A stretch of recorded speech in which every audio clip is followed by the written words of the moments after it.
Hi, this is Randy Finney with Right Side of the Chart, and this is an early session update for Friday, March 20th, 2020. Welcome to the real quad witching day. Yesterday, had my days off, and early in the morning I'd mentioned I thought yesterday was Friday, so today is quad witching. That's when you have a lot of futures, options, everything expiring. And because of that, it plays into, well, a couple things. Number one, expect volatility. Quad witching days, quadruple witching days are notoriously volatile as all those positions are squared away.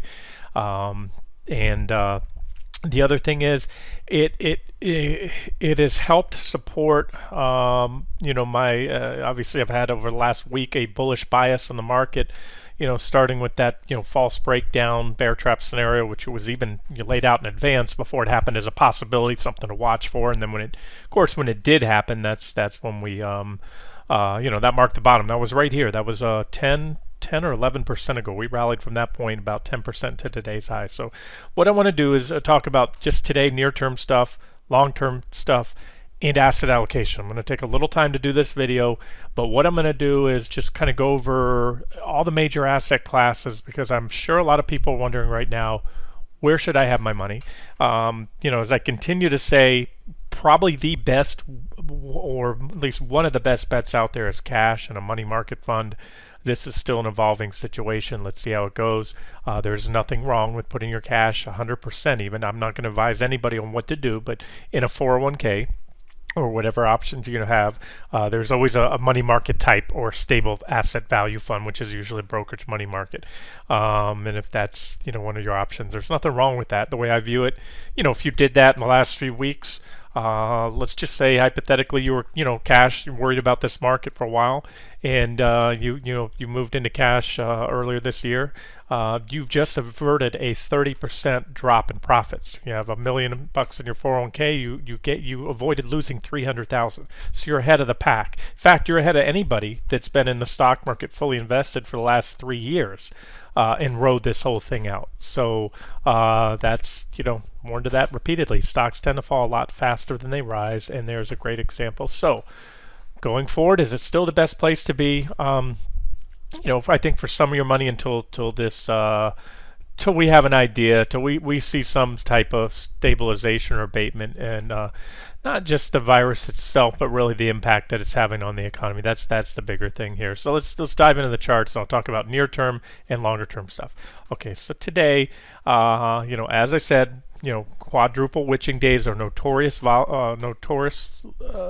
for being extremely volatile. So far today, we've seen that. Let's look at what's happened. QQQ, just to kind of snapshot where we're at right now, we're struggling with the downtrend line. And you might say, Randy, well, you showed in pre-market we had taken that out actually.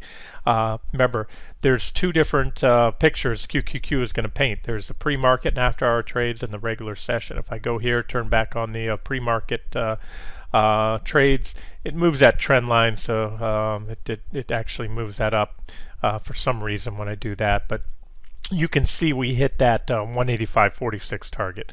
I had somebody email me last night, seemed a little upset that, hey, how come you said we hit T1 yesterday, we hit the trend line here, and T1 is at 185.46. No, T1 clearly on all those charts it said the first of the downtrend line or the 185.46 level. And that's because when I added that target, we were back here.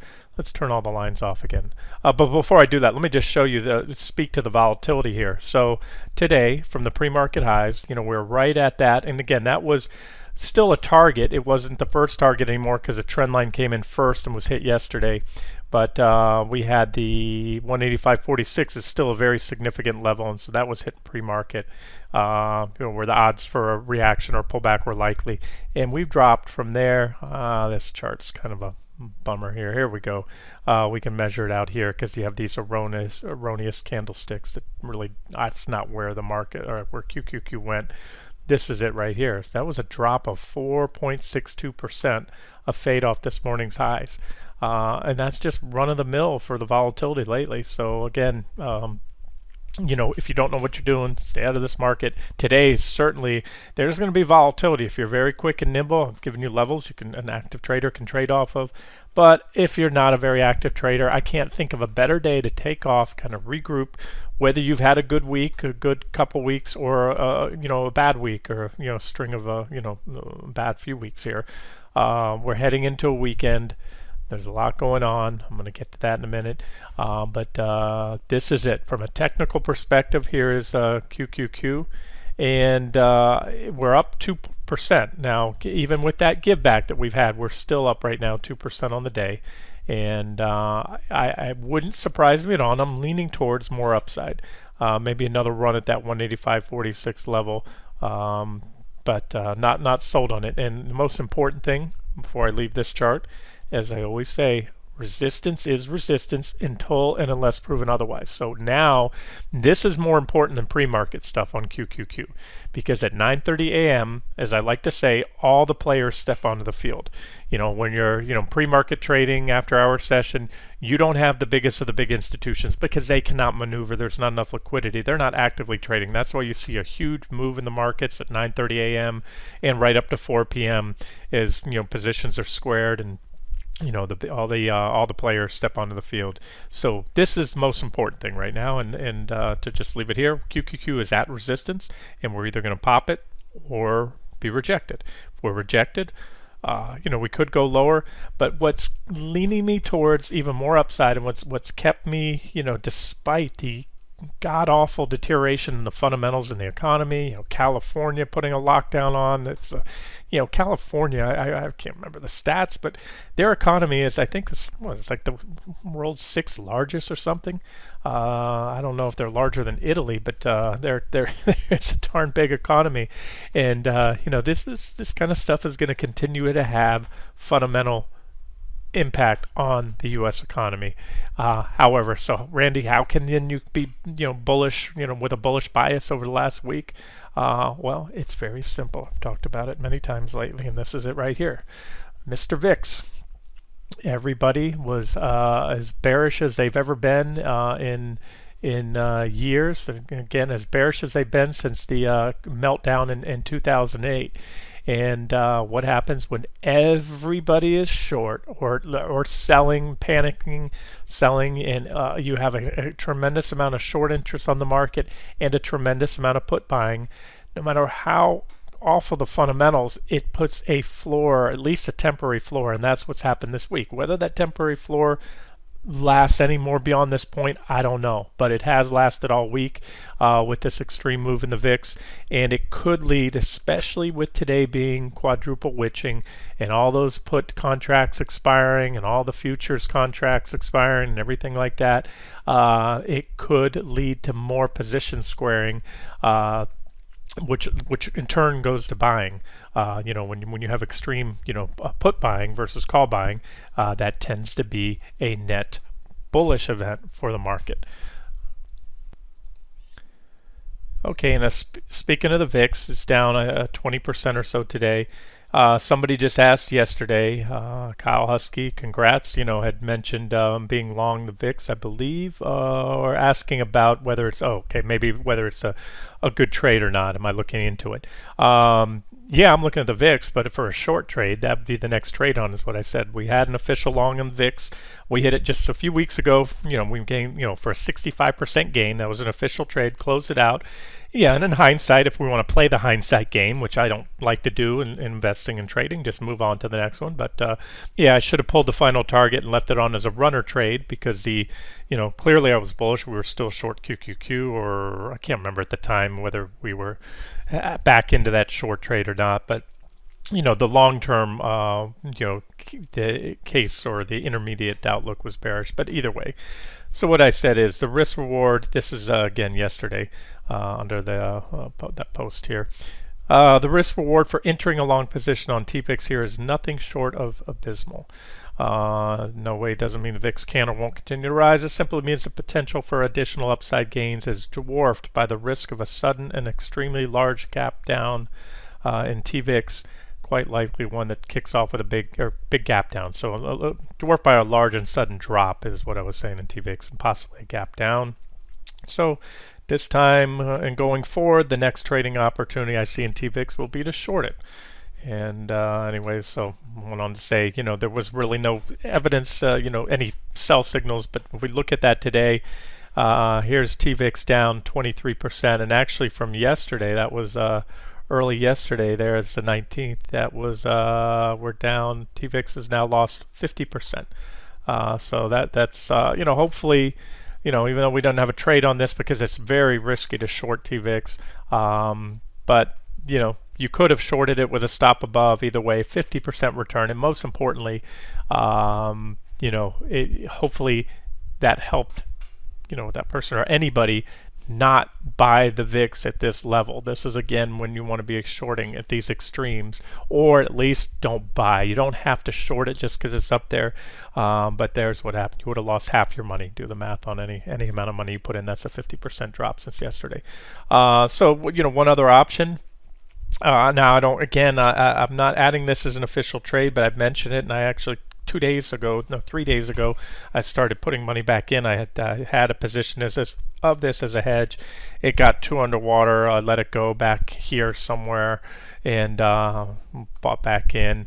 I'm not putting a lot in here because these ETFs, these VIX tracking ETFs, can blow up at times. But and it's underperformed. It's only up, although it is not leveraged, I don't believe, to the same degree that TVIX is. So it's up 6% today. It's moving a little bit. It's the only one I know of that actually shorts the VIX. There might be others out there, but it has at least decent liquidity, and that's SVXY, and it shorts the short-term futures. There are different types of, and that's what TVIX is trading, but TVIX is, I believe, 2 times leverage. Yeah, short-term VIX futures, and that's down a lot, as you can see today. So, all right, moving on. Again, just the risk-reward profile in the VIX isn't good. And if you missed this before, because I know I always have new members coming into the site, I talked about this quite a bit recently. I went back in time and showed you on the VIX, back in 2008, how the VIX peaked back in October, the late October 2008, where the stock market continued to fall. Not exactly from that point. We had a bear market rally around that time, but the stock market continued to fall until March 6th, 2009, many months later, where the VIX continued to drop. So don't mistake the fact that every time the stock market drops, especially during strong corrections, the VIX must go up. Normally that's the case. In a bull market, that's the case. But when the VIX reaches an extreme, that's the thing. Then, it's a ratio of put to call buying. It tends to drop from there. So I just want to be very clear. Do not expect any long side trades anytime soon. If the VIX came way back down here to the top of the range, and I foresaw another big drop in the market, maybe. But let's get off that. I'm just trying to go over in this video, show you where I think opportunities are and where they're not, what things that you might want to avoid, and that's one of them, because I know traders. Everybody gets excited after such a huge move like the VIX has had. All right, so back to the indexes. There we are. Like I said, we had a nice fade in the close, but I think at least intraday, remember, we're going to see volatility today. That's about the one guarantee that you have. This is a 1-minute chart of the VIX, or I'm sorry, of QQQ so far, and that's all showing the edit chart properties. Let's turn off the pre-market trades. So this is it. Been volatile lately. It's really nothing or nothing out of the norm. That almost 6% drop today. We've seen these sharp rips and dips recently, and that's just par for the course right now with trading these markets. SPY, if you're trading the S&P 500, I think we probably get another thrust up, but here's a tip that I've shared over the years, and I want to share this again. I'm a huge proponent of OCO orders. If you're a swing trader, especially if you don't have the luxury of being in front of the computer all day, or the discipline to use mental stops.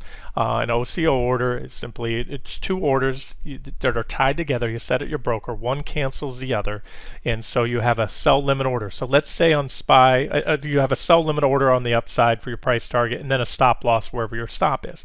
So let's say that you went long SPY recently, and I listed these potential targets here for you.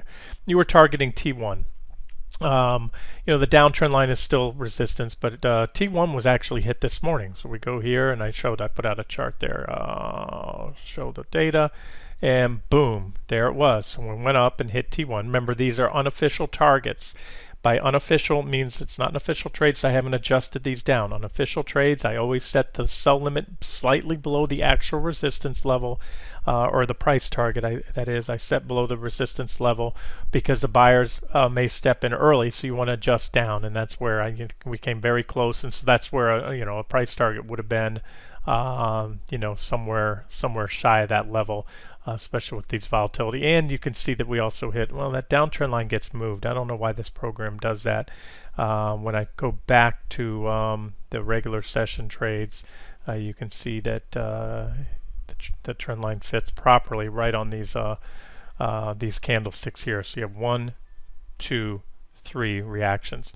Either way, that's our next resistance level. If we can pop it, then we can get back to that T1 again. But looping back to what I was just trying to say is the tip that I like to use, if and I'm usually trading futures when it comes to the indexes, but once in a while I have some IRAs, other accounts that I'll use ETFs. And the goal of any trade is to hit your price target and not get stopped out, right? That only makes sense. So what I'll do on those OCO orders, they're always good to cancel. That means they stay open until one or the other is hit. You don't want to enter it as a day order. And then for my price target, I'll take advantage of volatility, not just in a market like now. At any point in time, I'll take advantage of a pop in a stock in the pre-market session that hits that target, because I can tell you I've done this for many years, and I see quite often individual stock or the markets go up and hit one of my price targets in the after hours or early morning pre-market trading session, only to reverse there. So there's another condition on your trades at a broker. You can elect, and you have to check this option to allow that order to be filled in the outside of the regular trading session. So in that case, if you had a sell limit order, say at 250 and a quarter or so today, set under that, remember, and how far I adjust that down is relative to the price, by the way. If you're wondering where I adjust my targets, well, SPY is $250 a share right now, or roughly. So a 50 cents is hardly anything on that. It's a lot bigger or a lot smaller than, say, a 50-cent move on a $10 stock. So you all have to put things in percentage terms, and you don't want to, in other words, you don't want to put your target at sell limit order 250.49.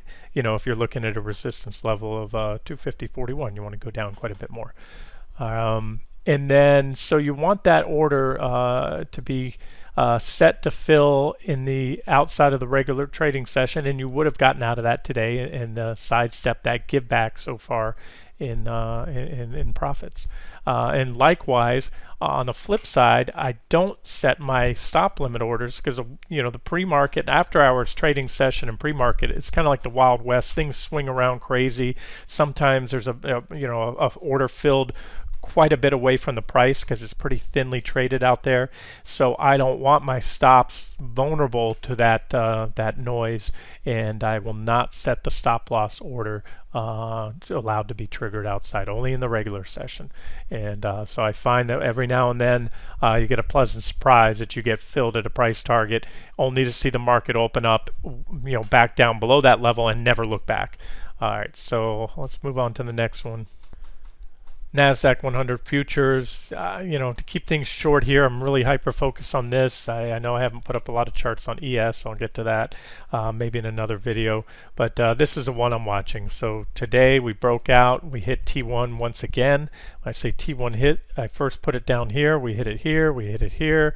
We've had several runs at that level. Popped it a little bit today, took it out, and then fell back down. So what we're at right now, and this is where the market needs to, if it's going to giddy up, it should do it right here, because we have this minor uptrend line, and we're back testing the downtrend line. That's probably the more significant of the two, but that's intersecting support levels. So this is where quote unquote the market should get another thrust up if we're going to get it, and just below that too. And we've already touched this right here. Remember this R1S1 level?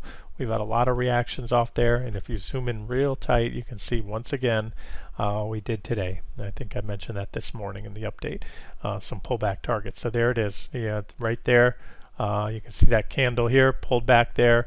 60-minute candle closed the body right back up on that trend line, and so far so good. So this is where you had an objective long, either here on the trend line or down on there or somewhere in between with a stop somewhat below. And again, that's what I'm leaning towards now. But as you know, I don't have an official trade on QQQ or SPY because my confidence isn't that high. And they don't fit the profile of the regular, normal swing trades that I put on the site for members on the front page for gold and silver members. Those are swing trades, typically with holding periods measured in weeks, sometimes months.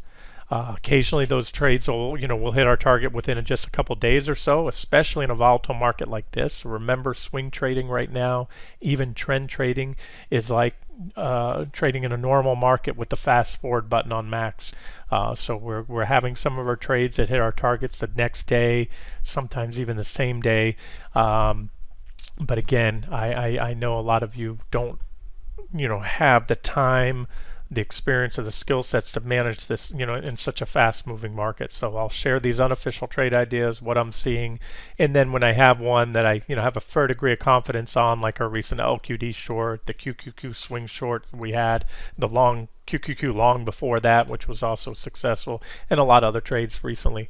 I will add those back, but until then, right now, expect the well, I can tell you the trade ideas are very light. We have gold, I think, is our only active trade now. I'm going to finish cleaning up the trade ideas today. Take a few of these. Some of the long trades still need to be updated that are showing as active, even though they've already been completed. And I think the short trade category is updated already. So there's your levels to watch. Again, I'm not sold on any more upside. Again, with the fundamental situation continuing to deteriorate, everything I read about California, again, that's not good. And again, that's where the trend has been heading. It doesn't surprise me. I haven't seen one bit of good news lately, positive news on the coronavirus front. So just think the market right now has just been near-term sold out because of too much put protection. And today, if we can get one more thrust up, I think it would be a good time to get out of any longs that you have if you've been riding this bounce up. And also to set a stop, to not let them get away from you. If you played this bear trap scenario right here with this false breakdown and took it, and you've ridden it up, caught most of this move, why not protect profits at some point? Maybe somewhere down here in the middle of the range if you're holding out for more. Maybe even a tighter stop, as I just showed you right here below this these intersecting support levels. We have 1, 2, 3 uptrend line support, downtrend line, which is back testing, and then price support there. Okay, it was either earlier this week or last week I told you that I think RTY was poised to outperform. It looked very, very constructive, extremely overbought. This line right here, this trend line, just measures the move. That's roughly 15.86, about 16% rally off the lows. So the same day that we had that bear trap scenario in NQ, you had a bottom in IWM. In this chart, it looks constructive. So yes, it looks like the world's falling apart right now. And again, I can't argue from a fundamental perspective. I cannot sit here and try to spin what's going on as anything positive. But however, I am a firm believer in the charts. You give me fundamentals versus technicals and tell me I can only trade off one or the other, technicals all day long. So right now, this is a constructive chart. I'm still, I have long positions in the small caps, and if we didn't have such an abysmal deterioration in the fundamentals and a market that's clearly in a downtrend, I may have made this an official trade, but I shared it out. I give you guys some targets in this chart. This is again IW or RTY, the futures for the small caps, Russell 2000 small caps. So what you need to watch at this point, same thing with NQ. You have an uptrend line that's formed off the lows, and the bigger picture is you had a breakout here, a back test. This is a bullish falling wedge pattern. The downtrend line is the most significant. This is your divergence line right here. That shows you positive divergence. And again, small caps have just been taken to the woodshed, and so this is what happens when too many people short and too many people buy puts. Even though the fundamentals are very poor right now. how much of that's been priced into this correction. So here's what I'm looking at. This is a target. I believe I laid this out last week. That's my second target. First target's already been hit at 10.56, 11.16, 21. If it gets there, I will either sell out completely or just raise stops very tight and see if it can happen. Sometimes I'll do that, allow for a runner trade, just tighten stops up and see if it can pop on through there and continue to go, but I really doubt it. I'm partial to just taking some profits. And then, of course, if I do, if I'm in the trade, I'm also going to watch this uptrend line, a solid break below there, and that 80 or 1056 level, again, former resistance. Resistance, once broken, becomes support. So it's very similar to what I just showed you on NQ. A very objective stop is not too far below today's lows. You got to give it room. You can't put stops right below trend lines, right below support levels.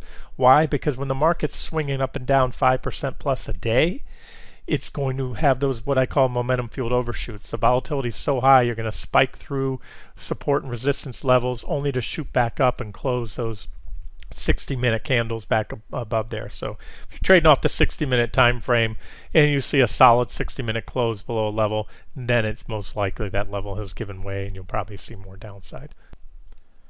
Okay, and here's a copy of the IWM chart I posted on the site. This was early session right after the market opened on March 19th. That was yesterday. Beautiful entry right there at support S1.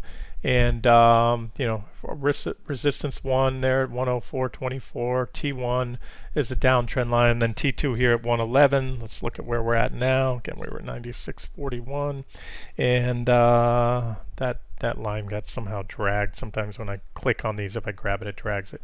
Either way, we're up about 11-12%, and there it is. So the trend line was hit. Resistance 1, T1 the trend line. And we're walking up. There's that same uptrend line I showed you there on RTY, the small cap futures. So this would tell me that we're probably going to, as everyone's squeezed out of those short positions today, hopefully, that's what I'm hoping for. And, all those put buyers, have to close out and they're going to probably see givebacks if they haven't closed their positions yet. Then that should bring us up here to T2. So we might have, what is that, it's not much at this point in time, almost 3%, close to it. And if they really squeeze this thing, it's certainly possible. We could see that, but in today, doubtful, because we're already up 4%. I think that's a little too far. Maybe if there's some additional short squeezing, something comes out over the weekend, maybe the government has another bullet to fire, the Fed or Treasury or whatever is going on, and, around the world. Maybe we make it up to T3. And I can tell you, if we get to T3, that's a get out of Dodge moment, get out of those longs, and probably reverse back. And it'd be such an obvious level. So many eyes are on it, 120, because that big old gap, the sellers would probably step in early. So if we get anywhere near there, I'll probably have closed my position out early if we get here today. But if we get anywhere near there and I'm still in it, then you can be rest assured I'll be taking profits a little bit shy of that. Anyways, all right, so that's it. You know what I'll do here? Let me do this. I talked about in the beginning of the video doing an all asset allocation video. I had on my notepad. I want to cover bonds, but within bonds there's all different types. You have treasuries, investment grade corporates, junk bonds. I wanted to talk on the municipal market, California muni bonds, for those of you out there. What are my thoughts, what's going to go on there. And then commodities. I want to talk about crude oil, coffee, sugar, some commodity ETFs. I want to talk about the US dollar, the euro. I have some updates to do on Bitcoin, and of course the precious metals. So too much to go right now because we're just under the half-hour mark. So I'm going to wrap it up here and break these down into separate videos. But again, here's the one. I can get this out to you guys because I know a lot of people like to trade the stock market. But I'm a big fan of trading wherever the opportunities are. So I will follow up in those other videos. And remember, the takeaway on those as well isn't going to be, some of them might not be actionable trade ideas right now, but kind of give you an overview of, especially for longer term investors, on where uh, where might there be some opportunities to put some long-term funds, some of your money to diversify. Again, if you don't want to just park it in cash and ride this whole mess out for the time being. All right, so we'll wrap it up here, and I'll follow up with those other videos soon. This has been Randy Finney with Right Side of the Chart. Hope you enjoyed it.